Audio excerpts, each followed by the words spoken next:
Cold was the only thing she had ever owned. It was a constant companion, a cruel lover that seeped through the threadbare wool of her tunic and settled deep in her bones. Alara knelt on the flagstones of the great hall. Her existence was a series of menial tasks performed in the biting cold, fueled by scraps and punctuated by the sharp words of her betters.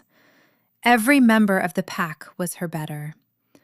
A sharp kick to her ribs sent her sprawling. The bucket tipped, sending a wave of icy water across the floor she had just cleaned. A gasp of pain and shock tore from her lips, but she choked it back down. Crying only made it worse. Useless, a voice sneered from above.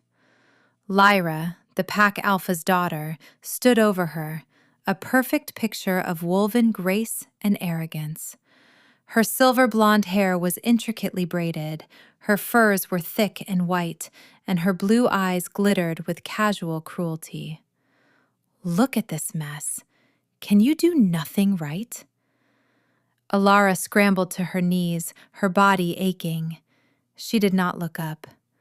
Looking up was a challenge, and she had learned long ago not to issue challenges she could never win. I'm sorry. I will clean it at once. Her voice was a mouse-like whisper, thin and reedy from disuse. You'd better, Lyra said, prodding the overturned bucket with the toe of her fur-lined boot. And when you're done with this, the kennels need mucking out. The stench is offending my sensibilities.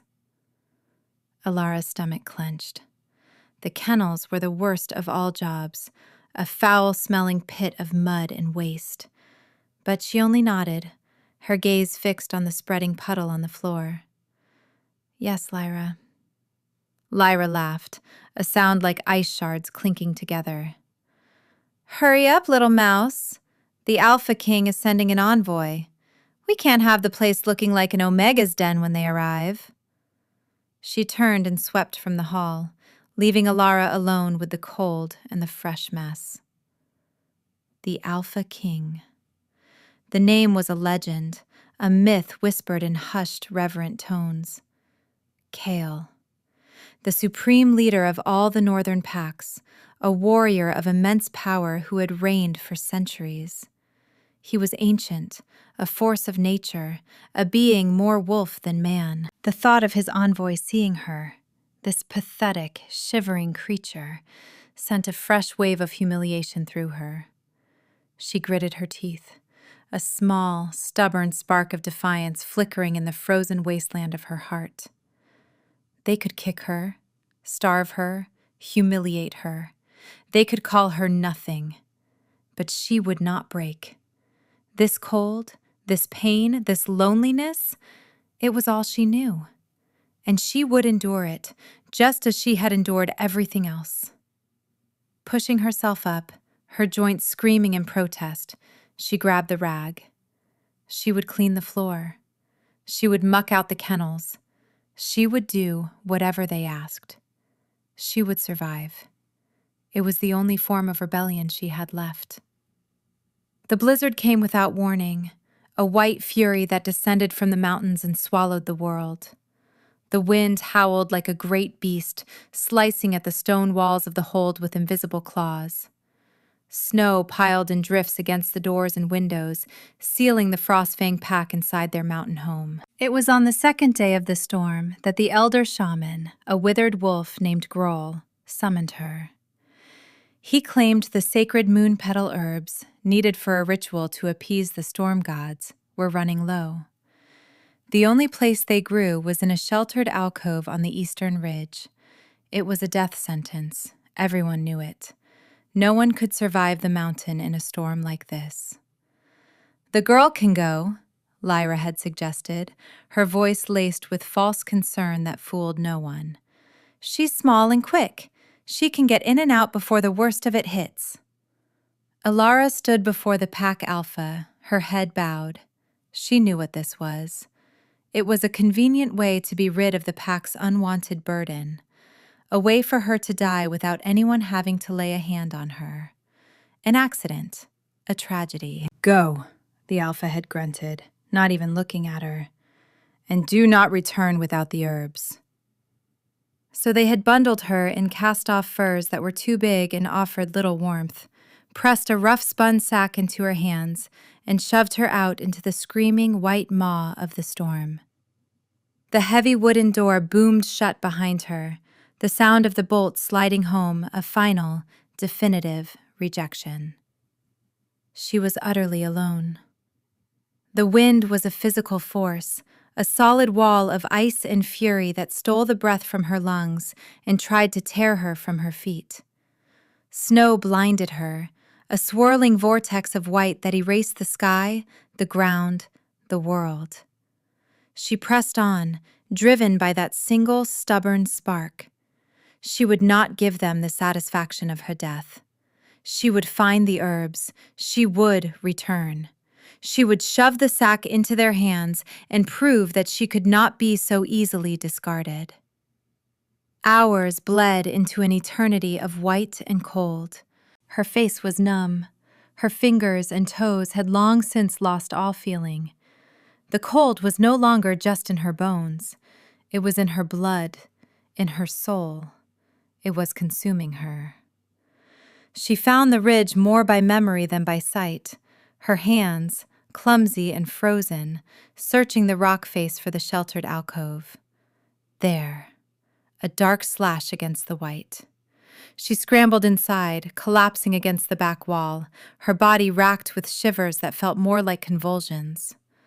The moon petal herbs were there, their delicate silver-blue flowers glowing faintly in the gloom.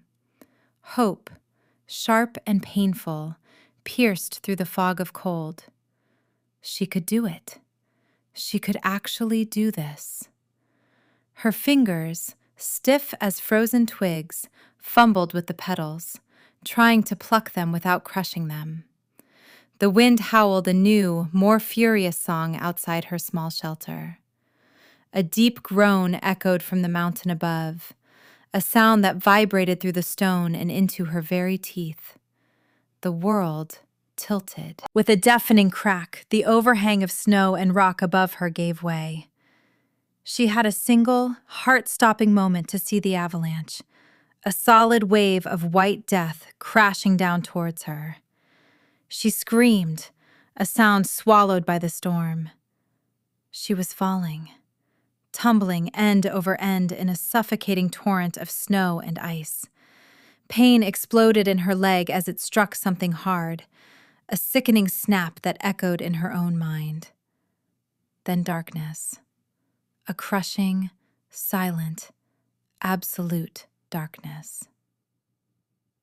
She woke to pain, a sharp, searing agony in her left leg that pulsed with every beat of her frantic heart. She was buried. The weight of the snow was immense, pressing down on her, stealing the air.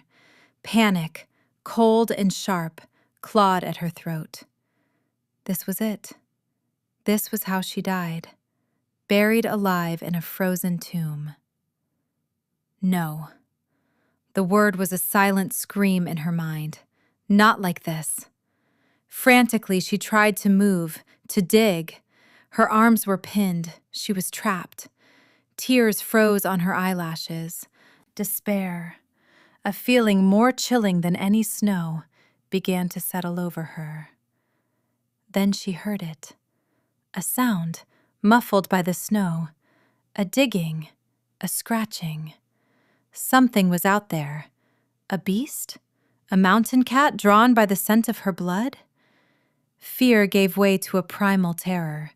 The digging grew louder, more frantic. Snow shifted above her face, and a sliver of gray light broke through. She gasped, sucking in a lungful of frigid air. A massive shape blotted out the light. A head. A wolf's head.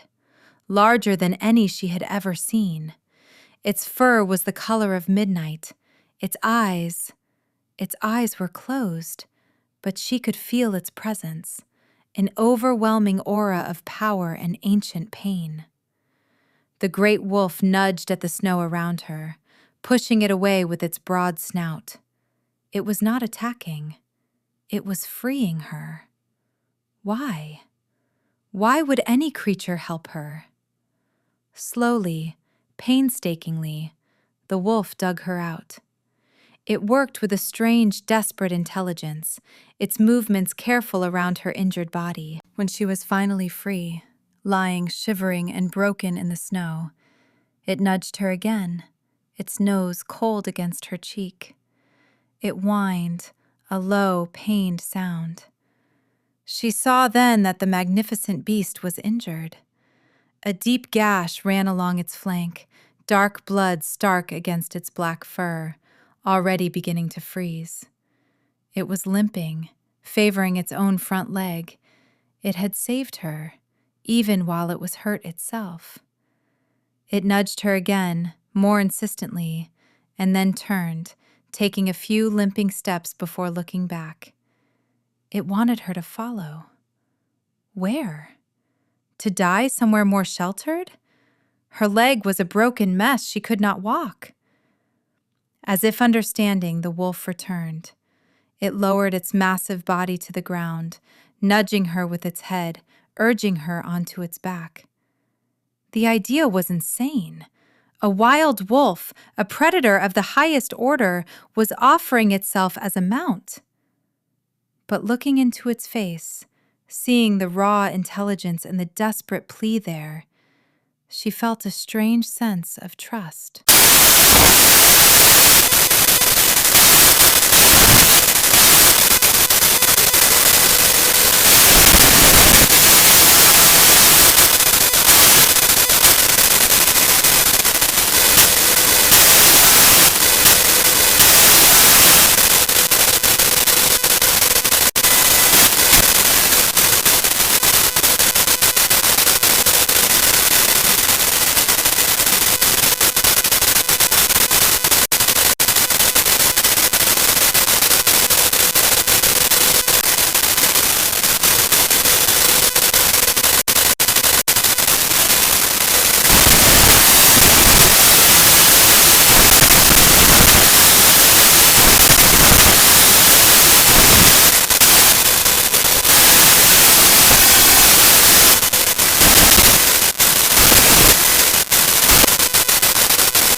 And as she drifted in and out of consciousness, lulled by the rhythmic stride and the impossible heat, she felt a flicker of something she had never dared to feel before.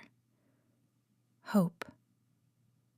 The wolf carried her to a cave, a deep, dark fissure in the mountainside, hidden behind a curtain of frozen vines.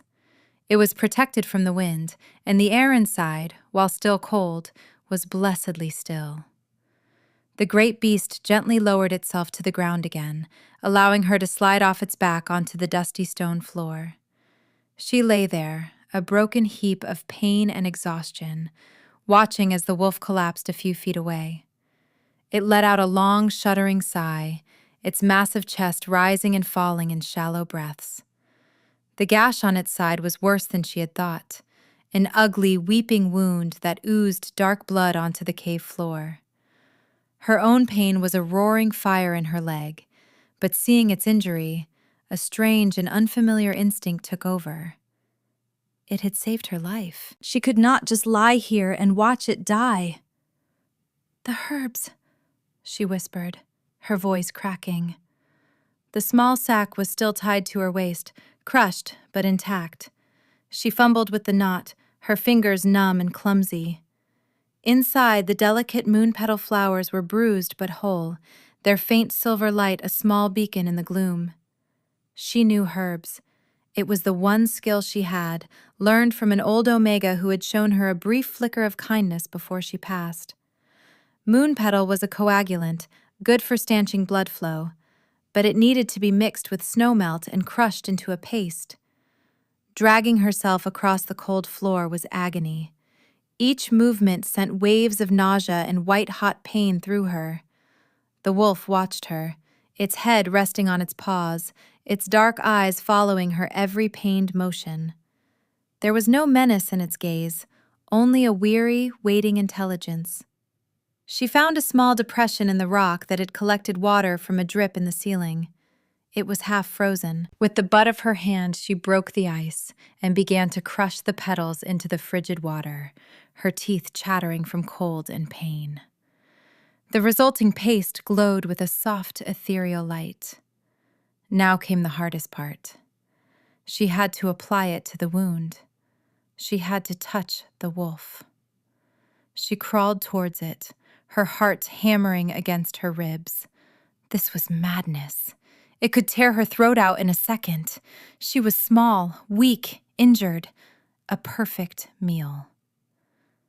I want to help, she whispered, not knowing if it could understand. You saved me. Please, let me help you. She reached out a trembling hand, expecting it to snarl, to snap, to recoil. Instead, the great wolf remained utterly still. It simply watched her, its gaze intense. Taking that as permission, she gently, so gently, began to apply the glowing paste to the edges of the wound. The moment her fingers, smeared with the herbal paste, made contact with its skin beneath the fur, the world exploded. It was not a sound, but a feeling. A bolt of pure, white-hot energy shot up her arm, straight into her chest, and detonated behind her eyes. A scream was torn from her throat as every nerve ending in her body caught fire. It was a pain beyond any she had ever known, a searing, cleansing agony that felt like it was rewriting her very soul. A blinding light filled the cave, emanating from the point of contact. She saw a flash of silver, like a brand, burn itself onto the skin of her wrist, a delicate, intricate pattern like a sunburst and a crescent moon intertwined. Through the light and the pain, she saw the wolf convulse. A terrible, guttural cry, half human, half beast, echoed off the stone walls. Its form wavered, shimmered, and began to change. Bones cracked and reformed, fur receded, limbs elongated. The massive wolf was melting away, replaced by the form of a man. The light faded, leaving behind dancing spots in her vision. The pain in her arm receded to a dull, throbbing burn, centered on the new mark on her wrist. It glowed with a soft, silvery light. Before her, where the wolf had been, a man now knelt. He was massive, his shoulders impossibly broad, his body a landscape of corded muscle and old scars, naked in the frigid air. His hair was as black as the wolf's fur, long and wild. And he was looking at her. His eyes. They were the color of molten gold, glowing with an inner fire that seemed to push back the darkness of the cave. They were ancient, predatory, and filled with a raw, shocking emotion she could not name. It was awe. It was disbelief. It was a hunger that had waited for centuries. He reached out, his hand large enough to crush her skull, and gently, reverently, touched her face. His fingers were rough with calluses, but his touch was surprisingly soft. A jolt, a pleasant echo of the earlier agony, shot through her at his touch. Her mind reeled. What was happening? Who was this man? A shifter. He had to be. But none of the Frostfang shifters were like this. None possessed this terrifying, overwhelming aura of pure power. He stared at her, his golden eyes roaming her face as if memorizing every detail. His expression was harsh, carved from stone, but his eyes held a universe of feeling. His lips parted. His voice, when it came, was a deep, resonant rumble that vibrated through her bones. It was a voice that commanded mountains to move and storms to cease.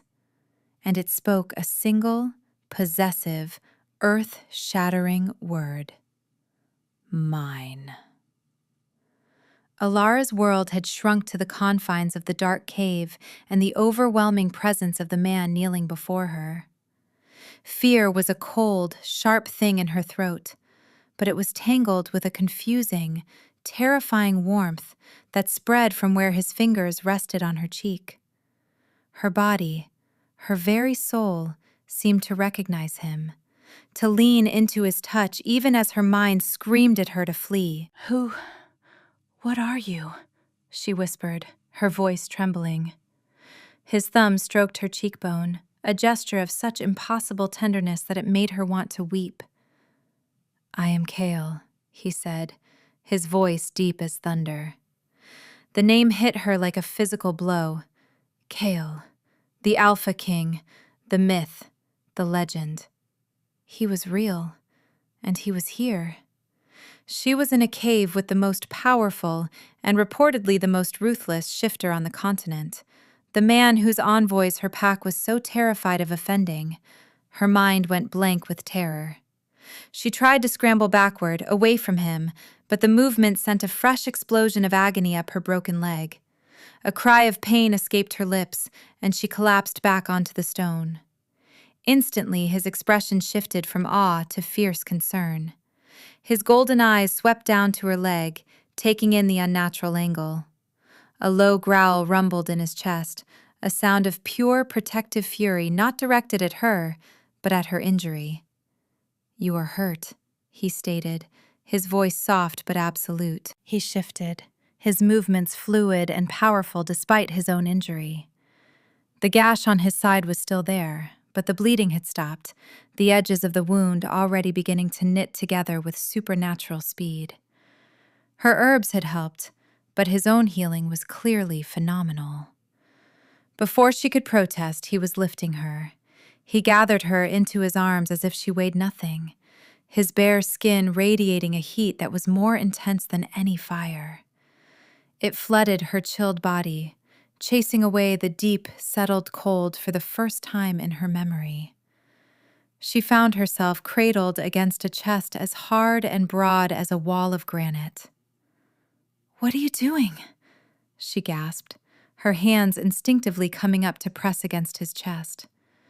It was a futile gesture, like a moth pushing against a mountain. "I am taking you with me," he said, his gaze locked on hers. He looked at the glowing, silvery mark on her wrist, then back to her eyes. "You are her, the one I have waited for." Her? What did that mean? Her mind was a whirlwind of confusion and fear. The legends of the Frostfang pack spoke of fated mates, of a bond that tied two souls together for eternity. But that was for powerful, worthy wolves, not for her. Not for an omega, a nothing. It was impossible. "No," she whispered, shaking her head. "You're mistaken. I'm no one." The words were a familiar, bitter refrain on her tongue. His eyes narrowed, a dangerous glint of gold flaring within them. "Do not ever say that again," he commanded, his voice dropping low, laced with a possessive heat that made her shiver for an entirely new reason. "You are not no one. You are everything." He held her gaze for a long moment, and in the depths of his eyes she saw it again. Not just hunger, but a profound, soul-deep loneliness. A loneliness that seemed to stretch back for centuries. A loneliness that resonated with the desolate emptiness inside her own heart. "The bond has been forged," he murmured, his gaze dropping once more to the sun and moon mark on her wrist. "You are mine, and I am yours, whether you understand it yet or not." He turned then, holding her securely against his chest, and strode towards the mouth of the cave. The blizzard still raged, but he did not hesitate. He was a force of nature in his own right, a being who did not bow to storms. As he stepped out into the white fury, he wrapped his own massive body around hers, shielding her from the worst of the wind and snow. The cold was still vicious, but the furnace of his body was a constant, impenetrable shield of warmth. She was terrified. She was confused. But wrapped in the arms of this impossible man-wolf, she had never felt safer in her entire life. What was happening to her? Her instinct screamed that she belonged here, in his arms, that this was right. But her mind, scarred by years of abuse and self-loathing, could not accept it. She was worthless. How could she possibly be the fated mate of an alpha king? It had to be a mistake. A cruel, cosmic joke. But as she clung to him, her face pressed against the warm skin of his shoulder, she could feel the thrum of the bond between them. It was a living thing, a humming cord of energy that tied the glowing mark on her wrist to the very center of his being. It felt like destiny. It felt like doom. And it felt, terrifyingly, wonderfully, like coming home. Kale moved through the blizzard with an unnatural certainty, his bare feet sinking into the deep snow as if it were of no consequence. He seemed to have an internal compass, an unerring sense of direction that defied the blinding whiteout. Alara, held tightly in his arms, could do nothing but watch the world dissolve into a blur of swirling snow, her mind still reeling. Hours passed. The storm began to relent, the wind's furious howl softening to a mournful sigh. The snow thinned, and through the gaps in the clouds, a pale, watery sun appeared. They were descending the mountain, heading into a vast, pine-choked valley she had never seen before. This was not Frostfang territory. This was the domain of the Alpha King. He had not spoken another word, but his silence was not empty. It was filled with a constant, low-level communication that seemed to travel along the bond between them. She could feel his focus, his determination, and a fierce, humming protectiveness that was directed entirely at her. It was a strange and overwhelming sensation to be the focus of such powerful emotion. They were being watched. Alara felt it first, a prickling sensation on the back of her neck, a flicker of movement in the trees. She tensed in Kale's arms. He felt her shift, and a low growl rumbled in his chest. His golden eyes scanned the forest, narrowing into predatory slits. "Show yourselves," he commanded, his voice echoing through the silent, snow-laden pines. From behind the trees, several figures emerged. They were Frostfang warriors, and at their head was Lyra. Her eyes, wide and disbelieving, were fixed on Alara, cradled in the Alpha King's arms. Her gaze dropped to Alara's wrist, where the silvery mark still pulsed with a soft light against her skin. Lyra's beautiful face contorted into a mask of pure, venomous hatred. The Omega. The worthless, pathetic nothing she had tormented her entire life was being carried by the Alpha King himself, bearing the mark of a fated mate. It was an impossibility that shattered her entire worldview. "Lord Kale," Lyra said, forcing her voice into a tone of fawning respect, though her eyes were daggers aimed at Alara. We were looking for our lost packmate. We are glad to see she is safe." Kale's lip curled in a silent snarl. He did not deign to respond to Lyra directly. His attention was solely on Alara. "Are these the ones who hurt you?" he asked, his voice a deadly soft murmur meant only for her. Alara's breath hitched. A word from her, and he would likely tear them all apart. A part of her, the part that had been kicked and starved and humiliated for 18 years, yearned for that vengeance. But she looked at the terrified faces of the warriors behind Lyra, men who had mostly just ignored her, and she could not do it. "They were just looking for me," she whispered, avoiding his intense gaze. A muscle feathered in Kale's jaw, but he accepted her answer. He looked at Lyra, his golden eyes turning to chips of ice. "She is with me now," he stated, his tone leaving no room for argument. "She is my mate, the future Luna Queen of my kingdom. Return to your pack. Tell your alpha what you have seen. I will come for a formal visit when she is well." Luna Queen. The title struck Alara with the force of a physical blow. Her? A queen? The absurdity of it was so immense it was almost laughable. Lyra's face had gone pale.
"It is because she sees what you are," Kale said, his voice softening.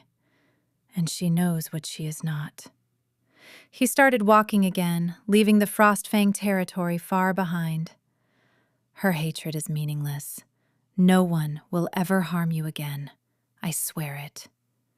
His promise was a balm on her wounded soul, but as she looked back at the forest that had swallowed Lyra and her warriors, a deep, unshakable dread settled in her heart. She was no longer just a worthless Omega. She was the fated mate of the Alpha King. She had been invisible, and now she was the center of a very dangerous world, and she had a feeling her troubles were only just beginning. Lyra's discovery was not an ending, it was a catalyst. Kale's kingdom was a fortress carved into the heart of a mountain, vast and breathtaking. Silver banners bearing the crest of a wolf howling at a twin sun and moon hung from soaring stone arches. A geothermal river flowed through the center of the main cavern, sending clouds of warm steam into the high, crystalline ceiling.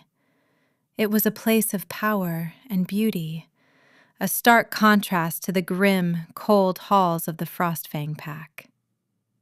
The moment they entered, guards in gleaming silver armor dropped to one knee, their heads bowed.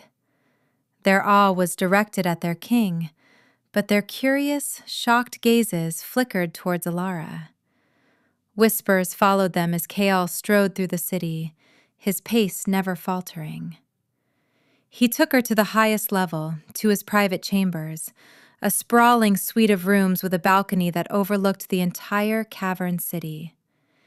He laid her gently on a bed piled high with furs so soft they felt like clouds.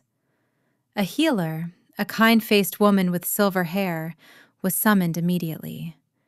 She set Alara's leg with practiced efficiency, her touch gentle, her eyes full of a respectful curiosity that Alara found deeply unsettling. Throughout the entire process, Kael stood by the door like a sentinel, his golden eyes never leaving her, a silent, intimidating guardian. When the healer was gone, he came to the bedside. He sat on the edge of the bed, the mattress dipping under his weight. He looked at her, his expression unreadable. For the first time, she felt a sliver of the old fear return. She was in his home, his kingdom. She was his. The thought was both a comfort and a cage. But then, the world outside her small, warm room went horribly wrong. A wave of dizzying nausea washed over her. The bond, that warm, humming chord between them, suddenly felt stretched, taut. A sharp, icy pain lanced through the mark on her wrist, making her cry out. Kale was on his feet in an instant, a snarl ripping from his throat. He clutched at his own chest, his face a mask of agony. "What is this?" he growled, his golden eyes wild with pain and fury. "What are they doing?" Before Alara could ask what he meant, the doors to the balcony burst inward, shattered by dark, shadowy figures. They moved with unnatural speed, silent as death. They were not wolves. They were something else, clad in black leather armor etched with glowing red embers. The Ember Covenant, Morgrath's personal guard. Kale roared, a sound of pure primal rage, and launched himself at them. He moved in a blur of deadly force, tearing through the first two shadow guards with his bare hands. But more poured in, armed with short, cruel-looking blades that glowed with a sickly purple light. One of them lunged not for Kale, but for her. Alara screamed as a heavy, coarse net was thrown over her.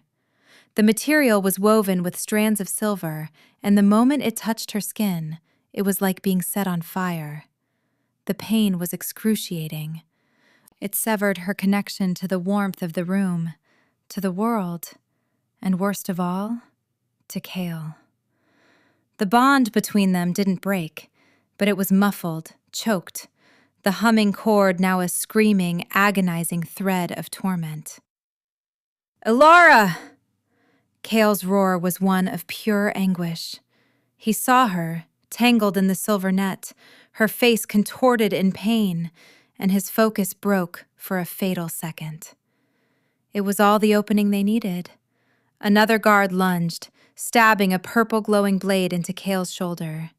He roared in pain and fury, but the blade seemed to sap his strength. He staggered, his movements becoming slower. The guard holding the net pulled tight, dragging her off the bed and across the floor. She fought, but she was weak, her newly set legs screaming in protest, the silver burning her everywhere it touched. "Hold on!" Kale bellowed, fighting with the desperation of a cornered god. "I am coming!" But they were too many. They dragged her out onto the balcony. She had a last, horrifying glimpse of Kale, pinned under the weight of 3 guards, his golden eyes burning with a helpless, apocalyptic rage, before they leaped. They did not fall. A great, winged beast made of shadow and smoke swooped up from below, catching them on its back. It banked sharply and flew out of the mountain city, leaving the sounds of battle and Kale's agonized roar fading behind them. The separation was a physical tearing. It felt as if a part of her soul had been ripped away, leaving a gaping, bleeding wound. The pain from the silver was nothing compared to the sudden, crushing emptiness. The warmth was gone, replaced by a cold more profound and absolute than any she had ever known. She was alone again, truly alone. And as the shadow beast carried her into the dark, unknown night, despair, black and suffocating, finally claimed her. The journey was a blur of pain and cold. The silver net continued to burn her skin and suppress the bond, leaving her feeling hollowed out, a mere shell of a person. The emptiness where Kale's presence used to be was a constant, aching void. She was taken to a fortress of black volcanic rock, a jagged spire that clawed at a perpetually stormy sky. The air smelled of sulfur and old blood. They threw her into a cell. The walls were slick with damp, the floor was bare stone, and the only light came from a single, sputtering torch outside the iron bars. The silver net was gone, but the chill that remained was deeper than any physical cold. It was the chill of absolute hopelessness. Hours, or maybe days, passed. She lost track of time. They gave her stale bread and brackish water, just enough to keep her alive. She lay curled on the floor, her body aching, her spirit broken. The vibrant, glowing mark on her wrist was now a dull, painful gray. The bond was a faint, agonizing thread stretched to its breaking point. She was too far away. The silver had done its damage. She could barely feel him anymore. She had been given a glimpse of heaven, of warmth, of belonging, of being seen, only to have it torn away and be cast into a deeper hell than she had ever imagined. The memory of Cale's arms, of his heat, of his possessive, tender gaze, was a form of torture. It was better to have had nothing than to have had everything and lost it. One evening, the door to her cell creaked open. A tall figure stood silhouetted against the torchlight. He was handsome in a sharp, cruel way, with pale skin and eyes the color of ash. He wore ornate black robes, and a palpable aura of dark, cloying power radiated from him. This was not just one of the guards. This was their master. "So," he said, his voice smooth and cold as polished obsidian. "This is the little stray that has the great Alpha King tearing his kingdom apart to find." He stepped into the cell. Alara scrambled back until her back hit the cold stone wall. This was him. This was the shadowy usurper, the leader of the Ember Covenant. This was Morgrath. "I must admit, I am disappointed," he continued, circling her like a predator examining its prey. "I expected more. Some great beauty, some fierce warrior. But you are just a slip of a thing, a frightened little Omega." He stopped in front of her and crouched down, his ashen eyes boring into hers. "Do you know why you are here, little one?" Alara shook her head, unable to speak. "You are a key," Morgrath explained, a thin, cruel smile playing on his lips. "When a soul bond of Cale's magnitude is forged, it is a conduit of immense power.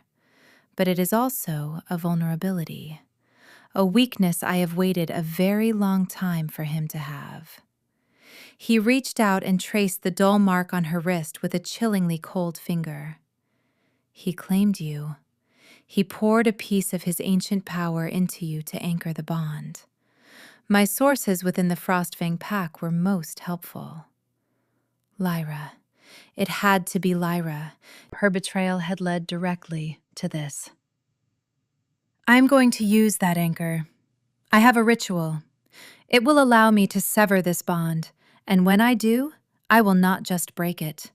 I will pull the power from his end of the connection through you and into myself. It will cripple him, leave him a hollow shell. And it will, of course, kill you. Your body will not be able to handle the strain." His words were a death sentence, delivered with casual, conversational ease. He was going to use her to destroy Cale. He was going to kill them both. The despair in her soul curdled into something else, something cold and hard. Rage. "He will find you," she whispered, her voice raw but steady. "He will kill you." Morgrath laughed, a dry, rasping sound. "Let him come. My fortress is shielded. My armies are ready. By the time he breaks through, the ritual will be complete. He will arrive just in time to watch you die, and to feel his own power being siphoned away into me." He stood up, brushing dust from his robes. "Rest up, little key. The ritual is tomorrow at moonrise. You will want to be at your best." He turned and left, the cell door clanging shut behind him, plunging her back into near darkness. She was going to die. Cale was going to be destroyed. All because of her. The weight of it was crushing. She curled into a tight ball, tears of rage and utter helplessness finally falling, hot against the cold stone. It was over. No. The word was not her own. It was a faint whisper in the back of her mind, a distant echo along the frayed thread of the bond. Alara. Kale. It was Kale. She squeezed her eyes shut, focusing on that tiny distant spark with every fiber of her being. She pushed her own desperation, her fear, her rage down that line. Kale, I'm here. He's going to kill us. He's going to use me against you. The response was stronger this time, filled with a will of iron and a fury that burned even across the vast distance. Hold on. The telepathic voice was a lifeline in an ocean of despair. Just hold on. I see you. I am coming.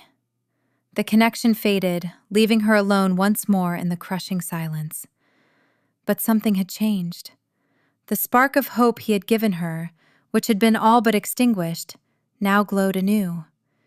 It was a tiny ember in a vast darkness, but it was there. He was coming. She did not know how, but he was coming. All she had to do was hold on. They came for her as a sliver of pale, sickly moon rose in the stormy sky. 2 of Morgrath's shadow guards dragged her from the cell and up a winding stone staircase. The air grew colder, charged with a humming, malevolent energy. They emerged onto the flat, windswept roof of the fortress tower. In the center of the roof, a complex circle of runes had been drawn in what looked like blood, glowing with a faint crimson light. Morgrath stood beside it, his arms raised, chanting in a guttural language that made the air vibrate. Lyra was there too, standing near the edge of the roof, her face alight with triumphant spite as she looked at Alara. "Bring her," Morgrath commanded without opening his eyes. The guards forced Alara into the center of the circle. As she crossed the runic line, an invisible force slammed into her, making her knees buckle. The remnants of the bond flared with agonizing pain. The circle was designed to amplify it, to stretch it, to turn it into a weapon. "The time is now," Morgrath cried, his voice booming. "The Alpha King's power will be mine. The age of the wolf will end, and the age of shadow will begin." He lowered his hands, and the crimson runes flared brightly. The pain in her soul became unbearable. She could feel Kale's energy, his life force, being pulled, strained through the bond towards this terrible circle. She screamed, a raw, ragged sound of pure agony. Through her pain-filled haze, she could feel Kale's response. It was a wave of pure, unrestrained fury. It was the feeling of a god straining at his chains. He was close. He was so close. And then he arrived. It was not the gate that broke, but the entire fortress wall. With a cataclysmic explosion of rock and shadow magic, a massive hole was blasted into the base of the tower. A howl, filled with the rage of 1,000 winters and the pain of a sundered soul, echoed up from below. It was a sound that promised death. Morgrath's chanting faltered. Lyra's triumphant smile vanished, replaced by a mask of terror. Screams and the sounds of brutal combat erupted from within the fortress. Kale had not come alone. "He is here!" Lyra shrieked. "Finish it! Finish the ritual now!" Morgrath's face was a snarl of fury. "Insolent beast!" He turned his full attention back to the ritual, his chanting becoming faster, more desperate. The pull on the bond intensified. Alara felt Kale's strength begin to drain, siphoned away by the dark magic. She could feel his pain as her own, a debilitating weakness that stole his breath and slowed his heart. Morgrath was succeeding. Kale was fighting his way up the tower, but he was weakening with every step. He wouldn't make it in time. He was going to die.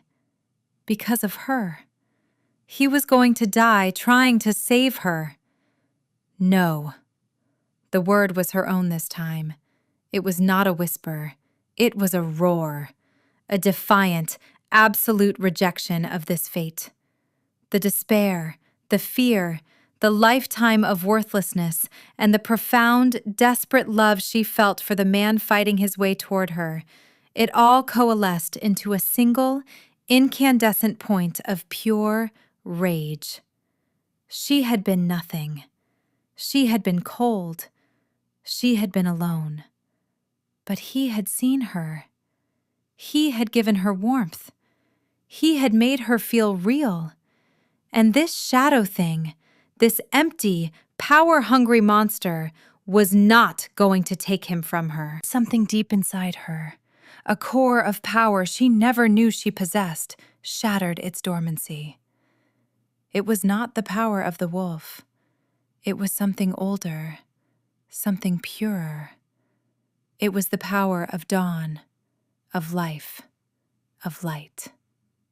A blinding, golden white light exploded from her body. It was not a violent explosion, but an unstoppable wave of pure, warm energy. It slammed into the crimson runes, and they didn't just break, they dissolved, turning to harmless dust. The agonizing pull on the bond vanished, replaced by a flood of warmth and strength that shot back down the line to Kyle.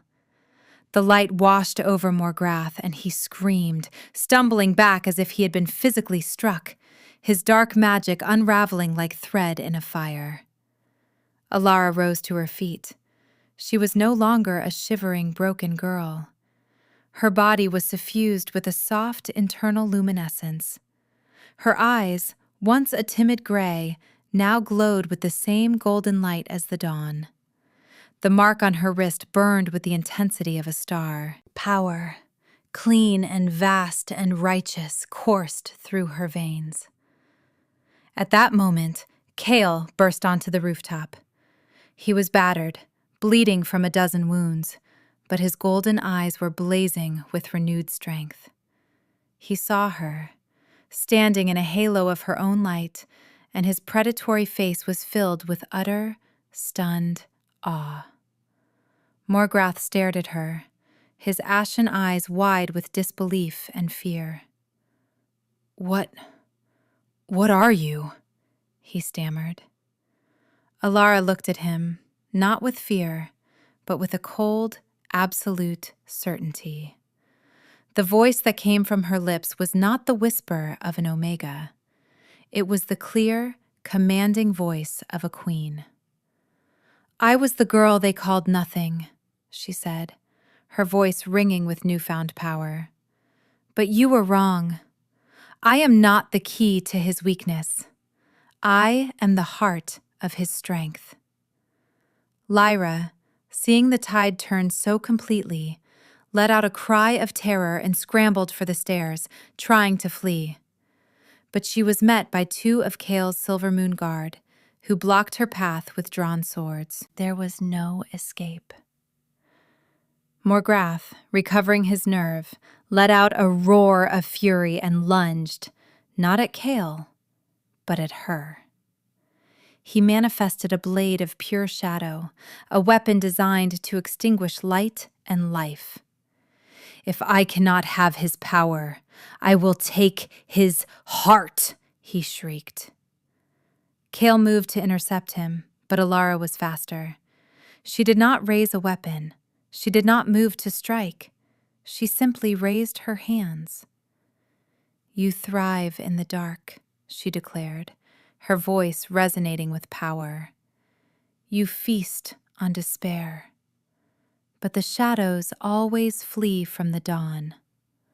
She unleashed her power again, not as a wave, but as a focused beam of pure, undiluted light. It was not a force of destruction, but of purification. It struck Morgrath's shadow blade, and the weapon dissolved into harmless motes of dust. The light enveloped him, and he screamed in agony as it burned away his stolen power, unraveling the dark magic that held his form together. He aged 1,000 years in a second. his cruel features withering, his body crumbling until nothing was left but a pile of black ash and a whisper of evil on the wind. Silence descended on the rooftop, broken only by the whistling wind. The storm clouds above began to part, and the first true rays of the morning sun broke through, bathing the tower in clean golden light that mirrored the glow radiating from her skin. The battle was over. The shadow was gone. Alara stood, her body trembling with the aftershocks of the power that had flowed through her. The light began to recede, her inner glow softening. The strength ebbed, leaving her feeling drained but whole. She turned and her eyes met Cale's. He was standing just a few feet away, his chest heaving, his body covered in blood and grime. He was looking at her as if he was seeing the sunrise for the first time. The raw adoration, the reverence in his gaze, was more overwhelming than any display of power. Slowly he walked towards her. He did not look at the pile of ash that was once Morgrath. He did not glance at the cowering form of Lyra held captive by his guards. He only had eyes for her. He stopped in front of her, raising a hand, hesitant for the first time since she had met him. He gently touched her cheek, his thumb tracing the line of her jaw. His touch was warm, real, and it grounded her. "Alara," he breathed, his voice thick with emotion. He had never used her name before. It sounded like a prayer on his lips. You saved me." Tears welled in her eyes, but they were not tears of fear or pain. They were tears of relief, of joy, of a profound, soul-shaking love. "You found me," she whispered, her voice breaking. "Always," he vowed, his golden eyes burning into hers. "I would have torn the world apart to find you." She leaned into his touch, a feeling of absolute certainty settling in her heart. All her life she had believed she was worthless, a burden, a mistake. But in his eyes she saw her true worth. She was not a weakness. She was not a victim. She was a queen, his queen. She reached up, her hand covering his. She felt the familiar, comforting hum of the bond, now stronger and clearer than ever before. It was a perfect, harmonious chord. She looked down at the glowing sun and moon mark on her wrist, the symbol of his claim on her. Then, with a newfound confidence that came from the very core of her being, she made a choice. He had been given to her by fate. She would choose him in return. She took her hand from his, and with deliberate, steady purpose, she placed her palm flat against the center of his chest, directly over his heart. "You are mine, Cale," she declared, her voice clear and strong. It was not a question or a plea. It was a statement of fact, a claim. The moment her hand made contact, the mark on her wrist flared with a light so bright it was almost blinding. A gasp of pleasure and shock escaped Cale's lips. On his chest, beneath her palm, a responding light blazed to life. When she pulled her hand away, a new mark was burned onto his skin, an exact mirror of her own, a silver sunburst and crescent moon, glowing with the same power, directly over his heart. The bond, once a one-way claim of fate, was now complete. It was a circle, a willing union of two souls, equal and absolute. He had claimed her as his mate. She had claimed him as hers. He pulled her into his arms, crushing her against his chest in an embrace that was fierce and possessive, yet exquisitely gentle. He buried his face in her hair, inhaling her scent as if it were the only air he needed to breathe. "Mine," he growled, the word no longer just a statement of possession, but a vow of utter devotion. "Yours," she whispered back, her arms wrapping around his strong back, holding him with all her newfound strength.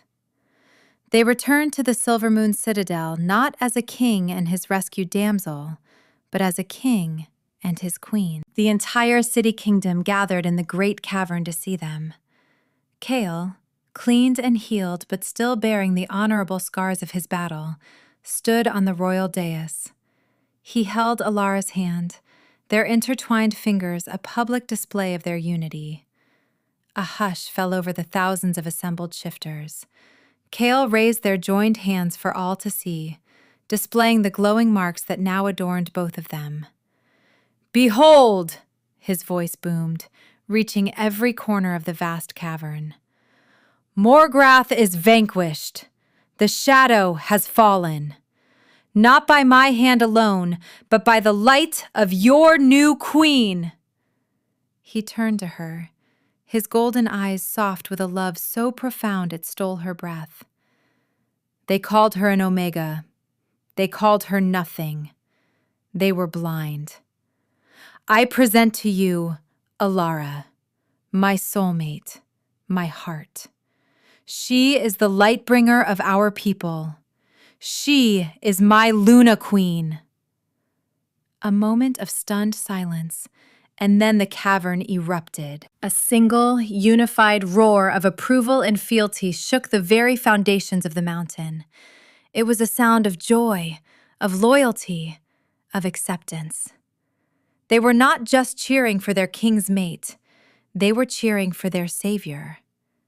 For her. Alara looked out at the sea of faces, strong, proud, and loyal. They were her people now. This magnificent, glowing mountain was her home. The powerful, ancient man standing beside her, whose hand was holding hers so securely, was her family. The cold was gone. The loneliness was a distant memory, a scar from a life that no longer belonged to her. She was not a ghost anymore.